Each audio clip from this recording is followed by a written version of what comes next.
Bom, agora a gente tem uma observação em relacionando função inversa com gráfico, né? Como que a gente pode olhar para o gráfico de uma função e dizer se ela tem ou não inversa, tá?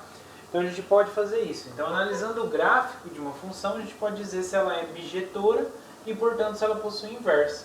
Por exemplo, o gráfico da y igual a x ao quadrado, ó. Então temos esse gráfico aqui dela. E se eu passo aqui uma certa reta aqui, paralela ao eixo x, a gente nota que existe um único valor de y com 2x. Então esses dois valores de x aqui, ó, então se a gente pega esse valor de x aqui e esse valor de x aqui, a função f ela vai levar no mesmo. Por exemplo, né, se eu pegar aqui o 2, por exemplo, e o menos 2, eles vão levar lá no 4, não é? Então, aqui a gente pode observar, quando a gente passa uma reta paralela ao eixo x, e essa reta encontra o gráfico em mais do que um ponto, então a gente vai ter que a função não é injetora, tá? A questão de sobrejetividade, e aqui a gente pode observar, para y negativo, que se eu passo uma reta paralela ao eixo x, essa reta não encontra nenhum ponto. Isso significa que a função ela não é sobrejetora, tá? Porque não existe valores que não são atingidos. Mas a questão de sobrejetora não tem problema, tá? Por quê? Porque se eu faço uma restrição no contradomínio, ela passa a ser sobrejetora, tá? Por exemplo, a x², se eu considerar meu contradomínio como sendo o conjunto dos números maiores ou iguais a zero, né, o intervalo de 0 até mais infinito, então eu vou ter uma sobrejetividade. Porque todo mundo entre 0 e mais infinito pode ser escrito como alguma coisa ao quadrado, tá? Então a questão de sobrejetividade não tem muito problema, que a gente consegue consertar restringindo o contradomínio. Mas a questão de injetividade, aí já é mais complicada. A questão de injetividade, a gente não consegue consertar. A gente consegue, assim, repartir. Às vezes, a função não é injetora como um todo, mas em um pedaço ela é.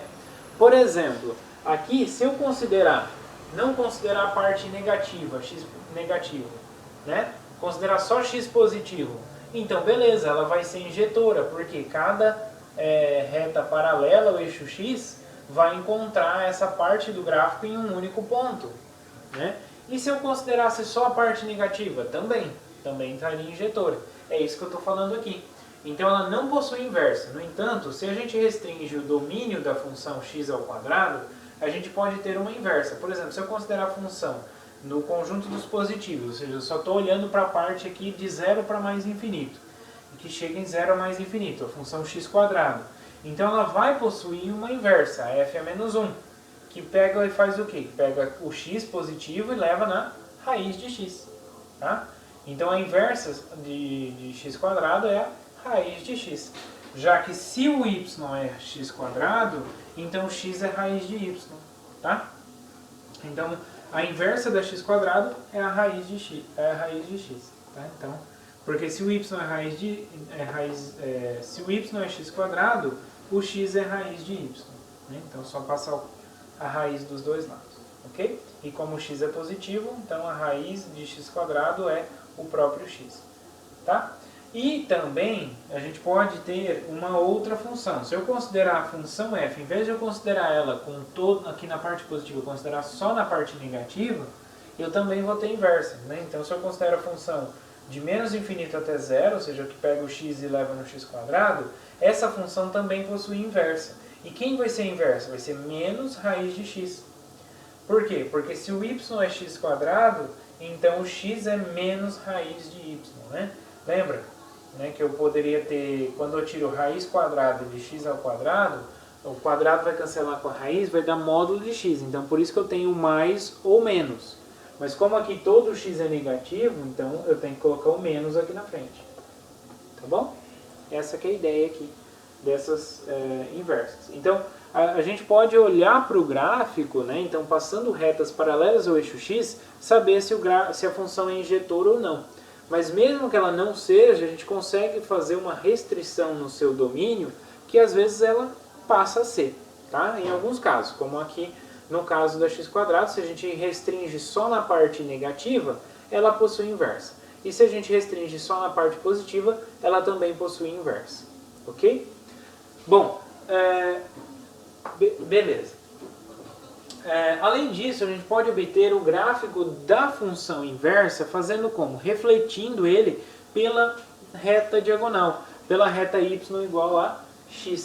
A gente consegue fazer isso. Por exemplo, a função x², né, se eu considerar só na parte positiva, o gráfico dela é esse aqui. Né? Então, quem que vai ser o gráfico da raiz de x? Né? Vai ser uma reflexão. Então, aqui, ó, esse primeiro aqui é o gráfico da f. Fazer uma reflexão, então é como se eu colocasse um espelho, né, e invertesse. Então, aí eu tenho o gráfico da f a menos 1, que é a raiz de x. Então, por isso que esse é o gráfico da raiz de x. Outro exemplo, né? Então, se eu considero a função da reta na reta dada por y igual a x ao cubo, a sua inversa, né, que também vai dar reta na reta, vai ser a raiz cúbica de x. E quem é a raiz cúbica de x? Qual que é o gráfico da raiz cúbica? Ah, não sei. Se eu sei o gráfico da x cubo, então eu consigo achar o gráfico da raiz cúbica de x. De que forma? Olha aqui, ó. Esse aqui é o gráfico da x ao cubo. Né? Então, eu preciso fazer o quê? Uma reflexão pela reta. Então, eu pego essa reta e faço uma reflexão. Então, aqui, eu vou inverter.